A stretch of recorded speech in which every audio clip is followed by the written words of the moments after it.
Hello, welcome everyone. Welcome to Finding the Inner Strength podcast with myself, Cheryl.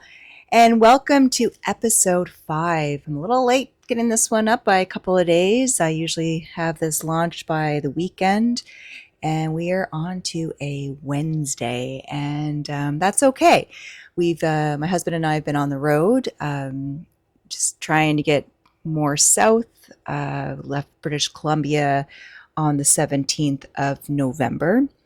And it is now the 27th of November, and we made our way leaving Vancouver Island on the 17th, crossed the border around Surrey, BC, into Washington.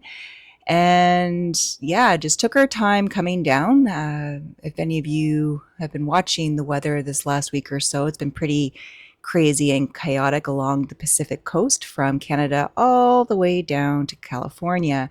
And yeah, it's been quite a journey watching the weather, figuring out how far we should go. We had a couple of mountain passes to get over, and we made it so far. Well, we're making our way to Arizona. Right now, we are in Coachella, California. And I can't even say that I'm partying because, one, I'm not a partier. Two, the big Coachella concert or event doesn't happen until April. So it's just pretty quiet here, pretty cool, as in surroundings, being back in the desert, seeing palm trees, mountains, and the park we're at right now, it's Coachella RV Resort, and it is a pretty cool park. Um, yeah, we're enjoying. We just got here yesterday, and we're just going to chill for a couple of days before we get back on the road. So yeah, that's why it took me a little bit of time to get back here on talking to a mic by myself and sharing my life with all of you. So, just a quick recap on last episode, episode 4. I titled it Physically Pushing, and I shared with you all the experience and journey of my body, more my spine, um, developing arthritis, degenerative disc disease, reticulolisthesis, and that's just a quick synopsis, just a little bit of the chronic pain that I deal with daily. And you would kind of laugh and when I say chronic pain in a way, because a lot of you that know me, that know that I'm a yoga teacher, and you you wouldn't think by looking at me that I feel pain. And I always try to change that word pain to discomfort because it's a lot on the brain too, right? So the more you use words, can have an impact on what you're feeling emotionally and physically.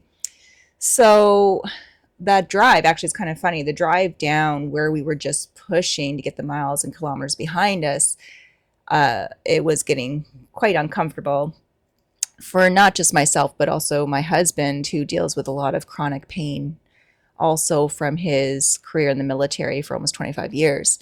And, anyways, it was before we got here yesterday, we were in Bakersfield, California, and yeah, got up, did some yoga. Like, I have not moved in quite a while, as in physically moving my body in a healthy way.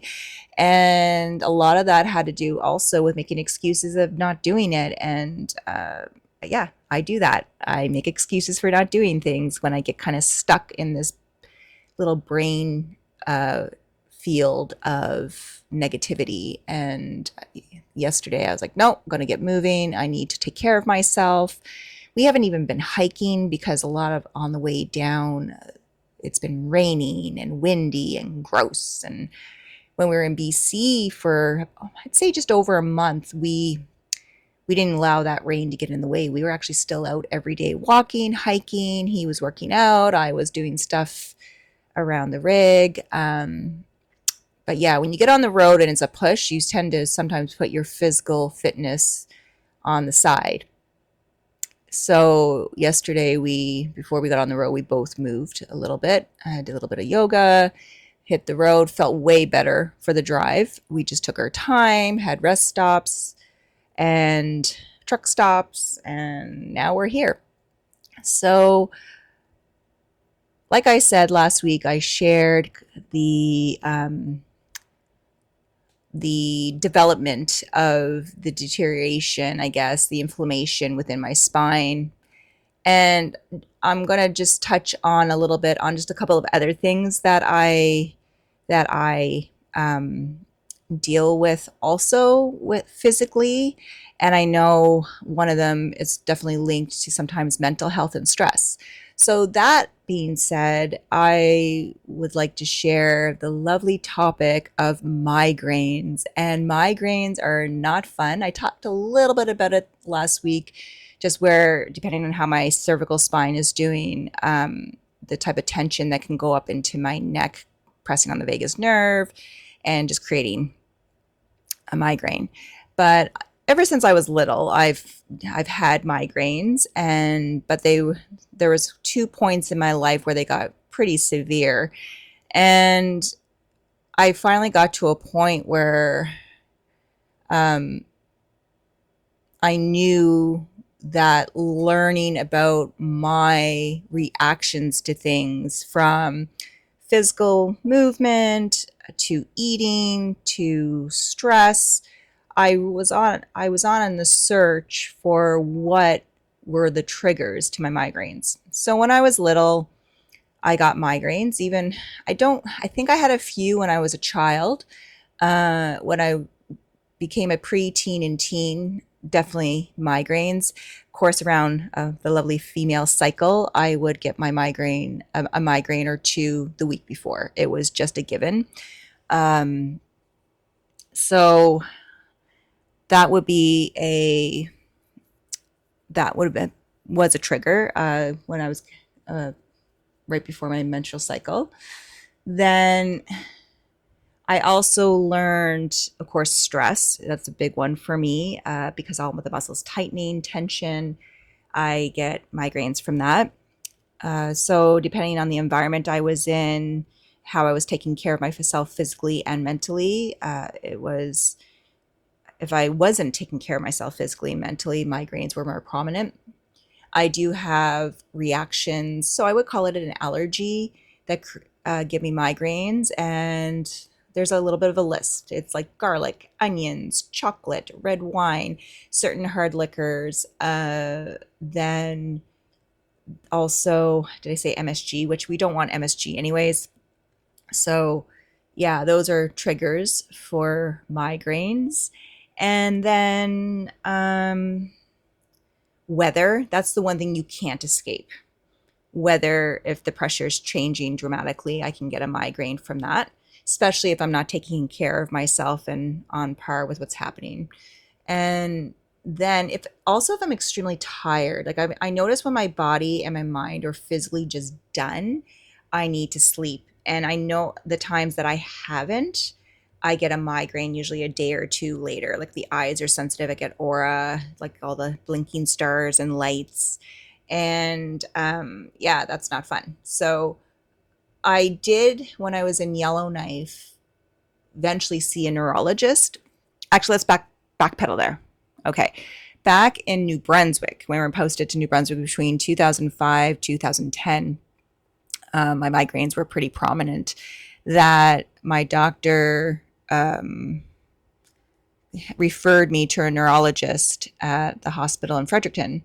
And this was a long time ago. Like I said, it was probably around 07, 08, might have been a little bit, maybe even 09. And because my migraines were so bad, went to a neurologist, and I did the MRI scan and everything. And if I remember correctly, I have an abnormal vessel development in my brain. I remember him saying 4 to 5 layers down in my brain.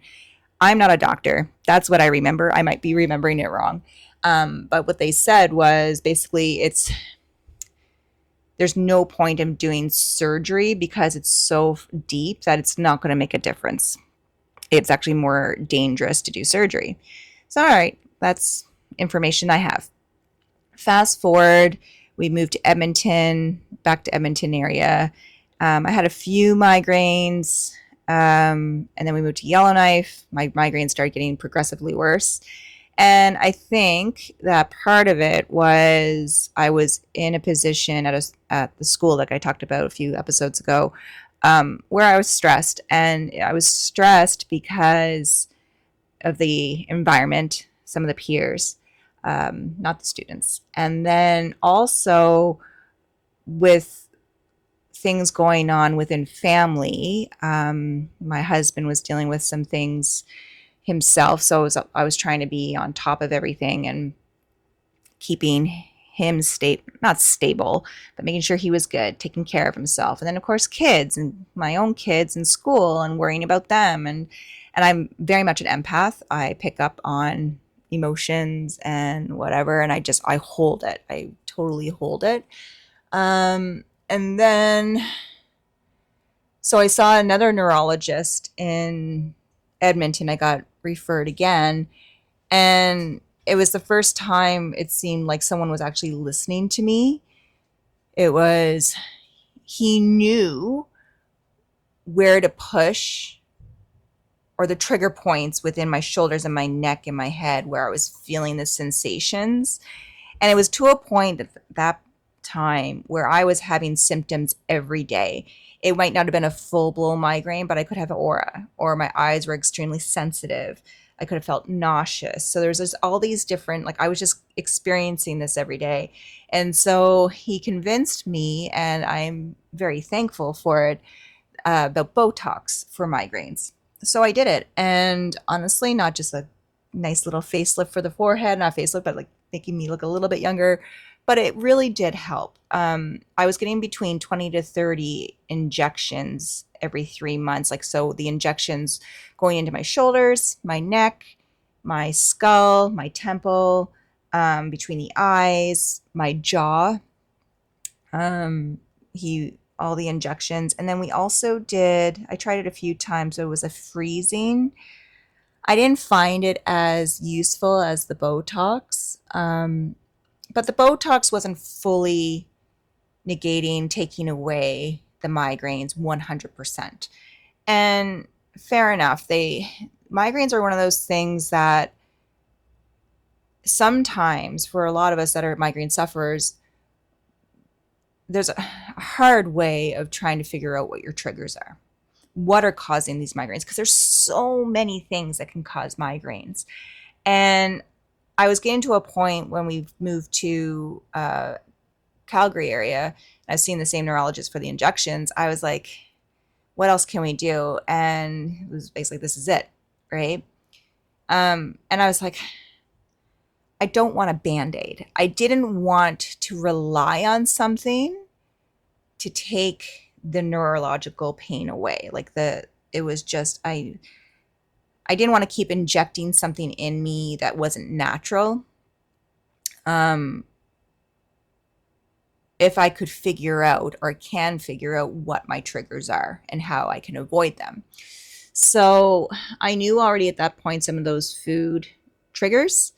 I knew weather was a factor. I noticed when we moved from Yellowknife to Calgary area, my migraines decreased substantially. So the stress level was down. And yeah, I think I just said weather for sure. That's the one thing you can't escape, is the weather.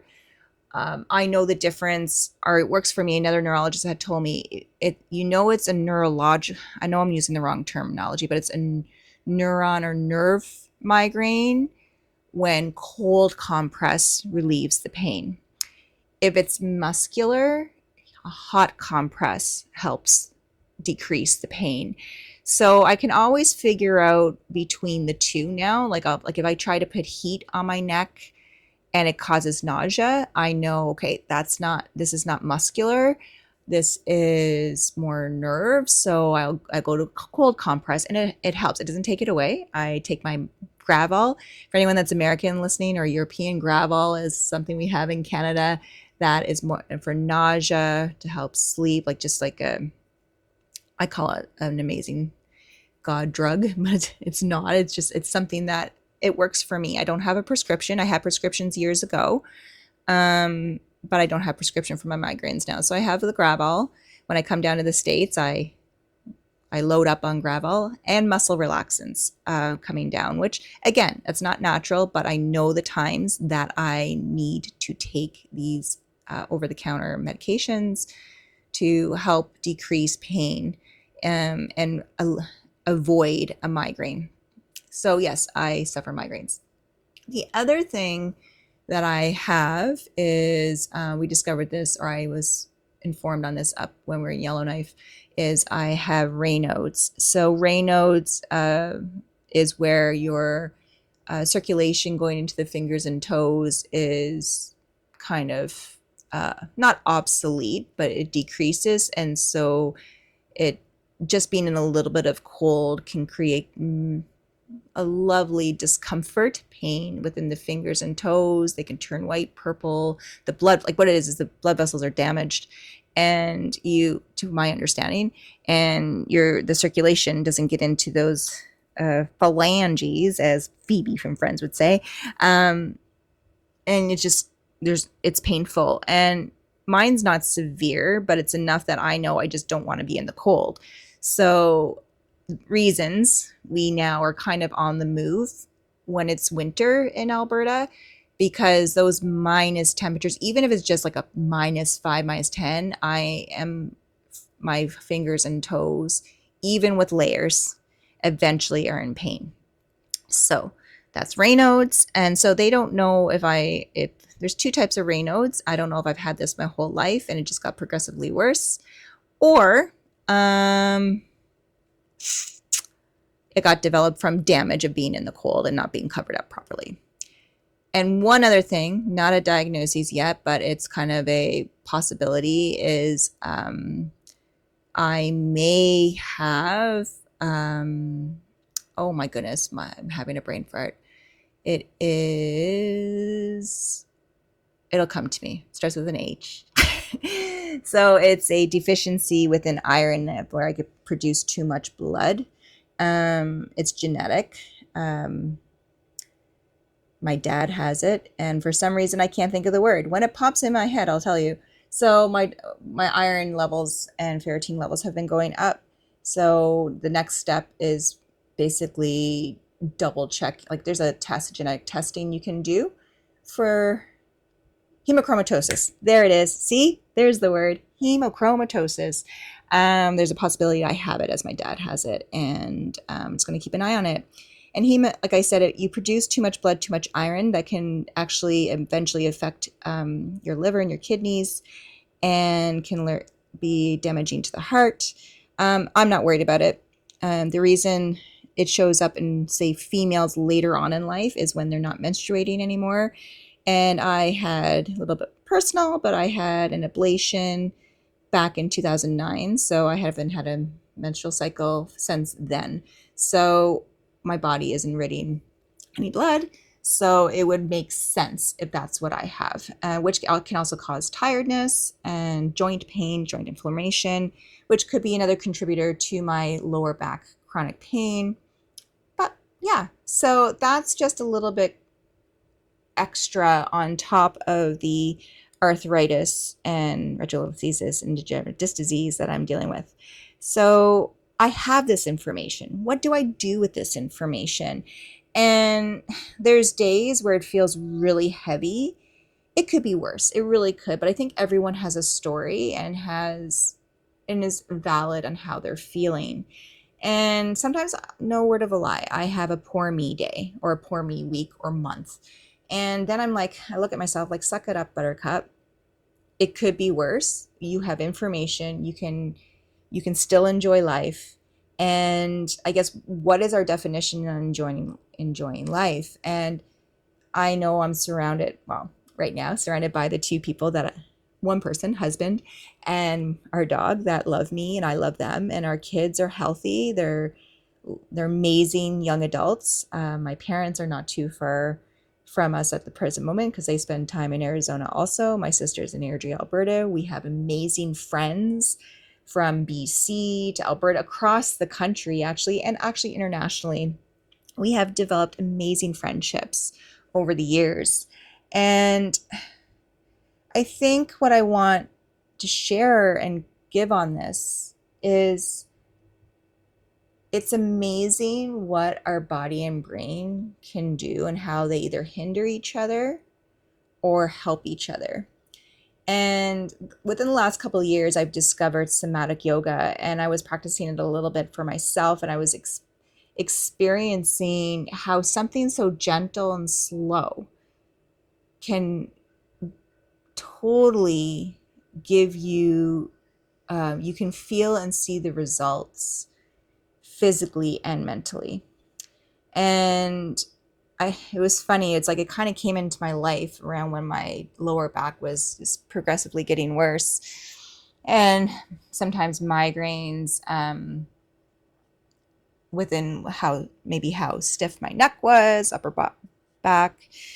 And so I started diving a little bit deeper into the somatics.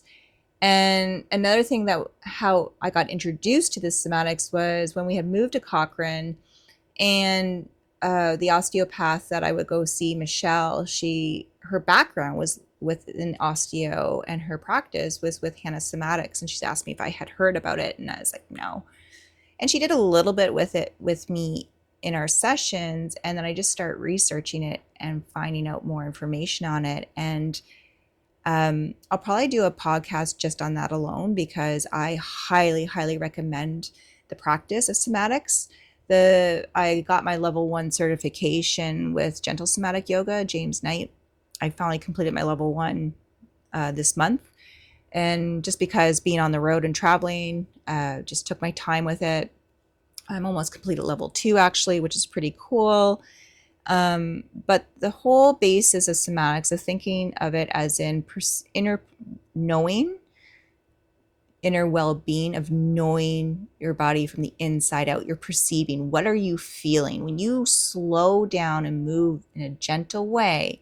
What are you really noticing?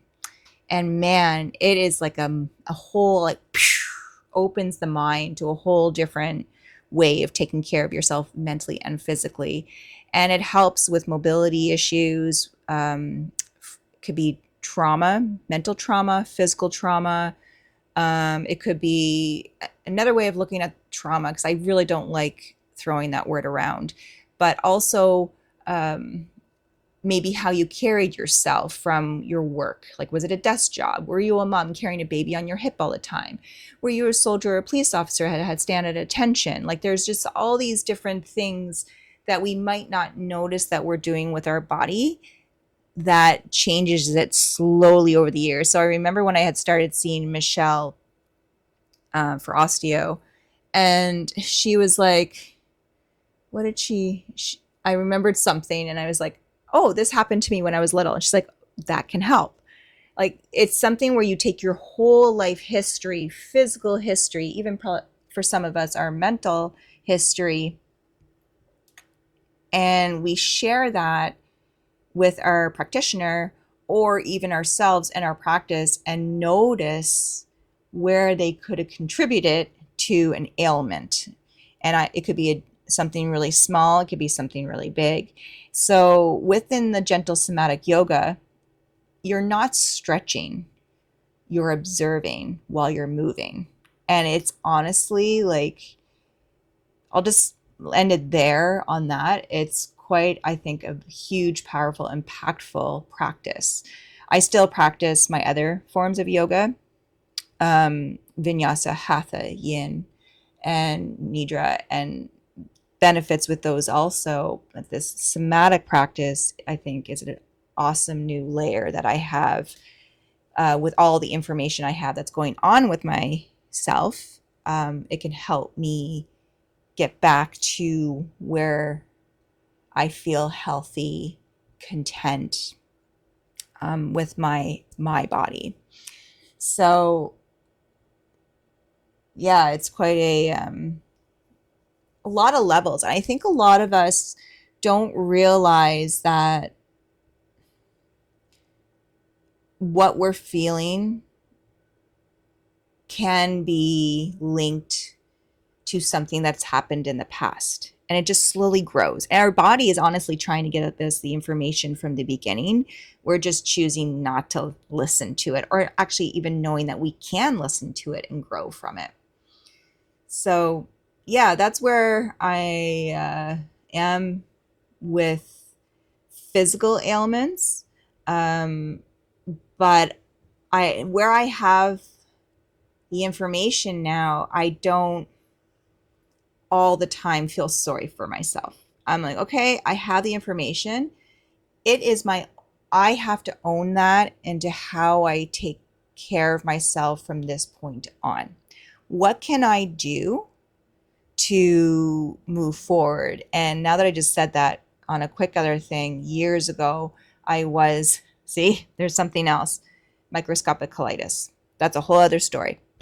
So I know, so not just physically what I do to myself, not mentally, what I do, who I surround myself with, what I do for myself individually, how I talk out my feelings, but also what am I putting in my body that can be a trigger to these things. So what I mean trigger was, so if I'm eating certain things, they can inflame my joints, which also can aggravate the arthritis, the degenerative disc disease.